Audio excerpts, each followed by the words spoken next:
कयामत से कयामत picture पाहून बाहेर आल्यावर पोलिसांनी आम्हाला पकडलं, फुलारी साहेब. म्हणजे आता आम्ही लहान लहान दिसतो, छोटे छोटे, 20 आणि 16. तर पोलीस म्हणे मुलगी कोण आहे, तेव्हा घाबरलो पोलिसांना आम्ही. तर ती सांगून नाही आली, मी घरी सांगून नाही आलो. पाहायला गेलो पिक्चरचं. पिक्चर पाहिल्यानंतर पोलिसांनी पकडलं तर अवघड झालं. आता 16 वर्षाची माझी बायको, मी 20 वर्षाचा. ती ना घरी सांगतायत आणि मला ना सांगतायत काय केलं आम्ही. पिक्चरच पाहिला होता.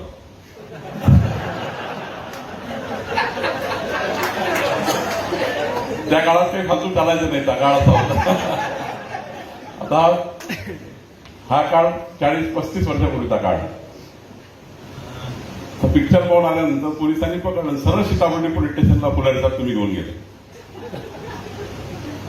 तिथे कारण नसताना माझ्यावर अल्पवयीन मुलगी पळवून नेली म्हणून केस लावली. हा, पळवून नेली. 363, 367 टाकत पोलिसांच्या बाजूने. 363, 367. मी 7 दिवस सेंट्रल जेलमध्ये राहिलो.